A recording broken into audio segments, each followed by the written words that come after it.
ओम नमः शिवाय। हर हर महादेव। आज मंगला गौरी व्रत है। सावन का बहुत ही पवित्र महीना, शुभ महीना चल रहा है। इस बार हमें 2 महीने का सावन मिला, जिसमें अधिक मास भी था। बहुत सारे हमने उपाय किए, और जो उपाय ना कर पाए हों या कुछ उपाय करके थक गए, उनका कार्य पूर्ण नहीं हुआ होगा। तो अब भी आपके पास मौका है, अभी आप कर सकते हैं। पूर्णिमा के पहले पहले ये उपाय आप कर लीजिए, आपकी मनोकामना अवश्य ही पूर्ण होगी। और वीडियो के अंत तक बने रहिएगा। पूरा ज्ञान ही सबसे बढ़िया होता है, अधूरा ज्ञान बहुत ही घातक होता है। इसलिए ध्यान से इन उपायों को सुनकर आप विशेष कर कीजिएगा। माताएं बहनों के लिए आखिरी मौका है। त्रिओम जल वाला उपाय करना है। त्रिओम वाला जल वाला उपाय हमें करना। आइए इन उपायों को हम शुरू करते हैं। क्या क्या सामग्री चाहिए उसे आप सुन लीजिए। इसे कभी भी कर सकते हैं, सावन के महीने में कर सकते हैं, और विशेष तिथियों पर इन उपाय को कर सकते हैं। विशेष तिथि जैसे शिवरात्रि, प्रदोष, अमावस्या, पूर्णिमा, एकादशी, इन तिथियों पर आप इन उपायों को कर सकते हैं। तो इन उपायों के लिए हमें क्या चाहिए? बहुत ही सुंदर 3 बेलपत्र चाहिए। कहीं से कटा पीटा नहीं होना चाहिए, अखंडित होना चाहिए, मतलब खंडित, कहीं से टूटा फूटा भी नहीं होना चाहिए, ऐसे ही सुंदर। हाँ, बहुत लोगों को बेलपत्र नहीं मिल पाता, बहुत शिकायत आती है कि हमें तो बेलपत्र मिलता नहीं है। तो मैंने कई बार बताया, जो शिवलिंग के ऊपर, शिव पुराण में भी लिखा है, जो शिवलिंग के ऊपर बेलपत्र चढ़ा होता है, उसे आप लेकर शुद्ध जल से धुलकर दोबारा उस बेलपत्र को आप समर्पित शिवलिंग पर कर सकते हैं। तो आप 3 बेलपत्र लीजिए। कितने बेलपत्र लेंगे? 3 बेलपत्र, 1 लोटा शुद्ध जल। जल अपने घर से ही भर के ले लीजिएगा, मंदिर में जाकर जल नहीं लेना है, घर से ले जाना। और लाल चंदन ले लीजिएगा। इसके बाद जो आप 3 बेलपत्र लिए हैं, उन पे तीनों बेलपत्र पे लाल चंदन से ऐसी बिंदी बनाइए, अंक की बिंदी बना लीजिए। और एक घी का दीपक लेना है। घी का, गाय के घी का ही दीपक हो तो अति उत्तम। आप मंदिर लेकर चले जाइए। पहले आप जाते ही चौखट पर दाहिनी तरफ 2 दीपक ले गए हैं, चौखट पर दाहिनी तरफ उस दीपक को आप प्रज्वलित कर दीजिए, जला दीजिए। उसके बाद आप मंदिर के अंदर जाइए। जो आप बेलपत्र ले गए हैं, आप 3 बेलपत्र ले गए हैं, तो पहला बेलपत्र हमें जलाधारी पर, जैसे आपको दिख रहा है यहाँ उत्तर की दिशा मुख करके, पहला बेलपत्र हमें जलाधारी पर चढ़ाना है। जैसे कि बड़ी पत्ती वहाँ, दूसरी नीचे, और दूसरा जहाँ माता पार्वती का स्थान है, दूसरा बेलपत्र वहाँ चढ़ाना है। डंडी उस तरफ होनी चाहिए आपकी तरफ, और पत्तियों की इस तरफ होनी चाहिए। ये आपको स्क्रीन पे दिख रहा है। ऐसा दूसरा बेलपत्र चढ़ाइए। अब तीसरा बेलपत्र हमें कहाँ चढ़ाना है? तीसरा बेलपत्र हमें शिवलिंग पर चढ़ाना है। ध्यान रखिएगा, शिवलिंग पर जो हम बेलपत्र चढ़ाएंगे, डंडी अशोक सुंदरी की तरफ, जलाधारी के बीच में जो उठा हुआ है वो अशोक सुंदरी है। अशोक सुंदरी की तरफ, बड़े पत्ती वहाँ उत्तर दिशा की मुख तरफ करके ऐसे चढ़ा देने हैं।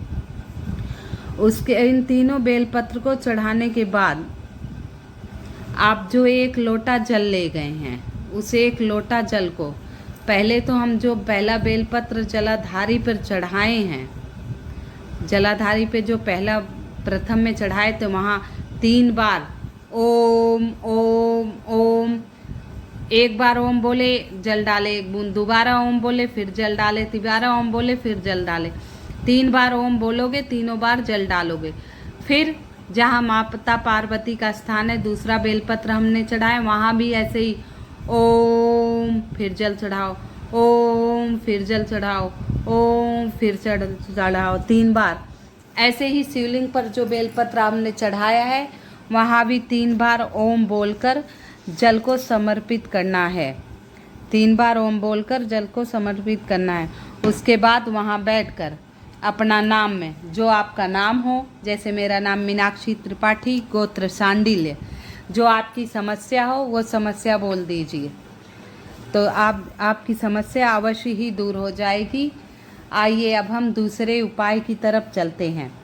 दूसरा उपाय है, जितनी आपकी उम्र हो उतना बेलपत्र। जैसे आपकी उम्र 21 हो तो 21 बेलपत्र लो, 22 हो तो 22 बेलपत्र लीजिए, 23 हो तो 23 बेलपत्र लीजिए। इस बेलपत्र को ध्यान रखना कि टूटा फूटा खंडित नहीं होना चाहिए। और ये जितने भी बेलपत्र लिए हैं आप उसे शुद्ध जल से धोकर तीनों पत्तियों पर आप बिंदी लगा दीजिए। तीनों पत्तियों पर आप बिंदी लगा दीजिए। इतने सारे बेलपत्रों पर आप बिंदी लगा दीजिए। उसके बाद आप शिव मंदिर चले जाइए। आप शिव मंदिर चले जाइए और सारे बेलपत्र लेकर एक थाली में सजाकर शिव मंदिर चले जाइए। आप एक लोटा जल, शुद्ध जल ले जाना। शुद्ध जल आपको अवश्य ले जाना। उसके बाद एक एक बेलपत्र शिवलिंग पर चढ़ाना है जाप करके, ओम नमः शिवाय, ओम नमः शिवाय, ओम नमः शिवाय, ओम नमः शिवाय। ऐसे करके सारे बेलपत्र आप चढ़ा दीजिए। उसके बाद दाहिना हाथ उन बेलपत्रियों पर रखिए। आप जो शिवलिंग के ऊपर आप चढ़ाए हैं उस पे दाहिना हाथ रखकर एक लोटा पहले जल चढ़ा दीजिए।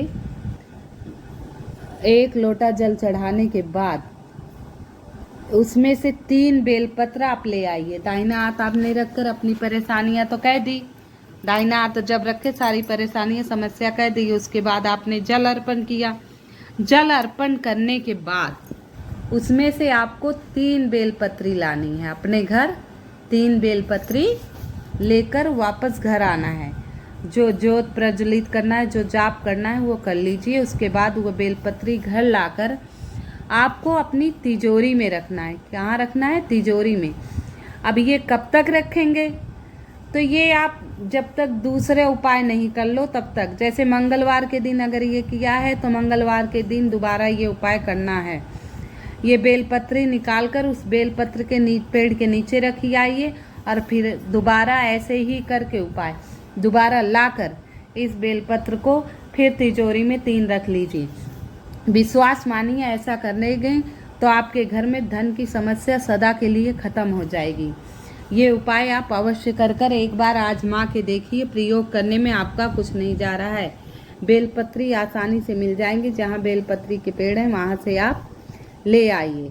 लेकिन ध्यान रखिएगा ये उपाय एक निश्चित दिन निश्चित समय पर करना है। जैसे आप मंगल को किए, बुध को किए तो उसी दिन अवश्य करेंगे उपाय।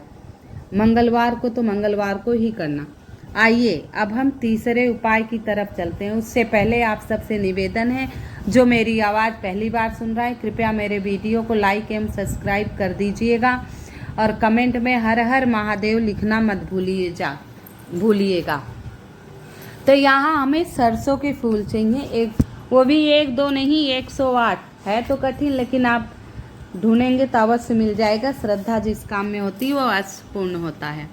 तो हमें क्या लेना है? 108 सरसों के फूल, 1 लोटा शुद्ध जल। 1 लोटा शुद्ध जल। जल हमें अपने घर का ही चाहिए। मैं हर वीडियो बताती हूँ घर का ही जल ले जाइए, मंदिर से मत लीजिए। हाँ, कहीं से आ जा रहे हैं आप, टाइम नहीं मिले, रास्ते में मंदिर पड़ रहा है वहाँ लेकर चढ़ा दिए, वो अलग बात है। लेकिन अपने घर से जा रहे हैं तो शुद्ध जल 1 लोटा अपने घर से ले जाइए। 108 हम फूल ले लिए, 1 लोटा शुद्ध जल। पहले तो हम 1 लोटा शिवलिंग पर शुद्ध जल अर्पण करेंगे दूधेश्वर महादेव के नाम। किसके नाम से? दूधेश्वर महादेव के नाम से हम जल अर्पण करेंगे। फिर हम जो सरसों का फूल ले गए हैं, उसे दूधेश्वर महादेव के नाम से ओम दूधेश्वर महादेव ऐसे करके एक एक फूल जैसे अर्पण करेंगे। दूधेश्वर महादेव का नाम ले लेकर 108 फूल हम अर्पण कर देंगे। उसके बाद वहाँ बैठकर जो आपका कार्य पूर्ण नहीं हो रहा, आपको नौकरी नहीं मिल रही है, व्यापार नहीं चल रहा है, या आपके घर में बहुत सारी परेशानियां हैं, जो भी हो वहीं बैठकर आप जाप करिएगा और अपनी परेशानियां भगवान से कह दीजिएगा। ऐसा करने से आपका कार्य अवश्य ही पूर्ण हो जाएगा। ये सब पूजा अर्चना उपाय करने के बाद वहीं बैठकर क्षमा याचना अवश्य कर लेनी चाहिए। कोई भी पूजा कथा होती है तो क्षमा याचना अवश्य करें। हर हर महादेव।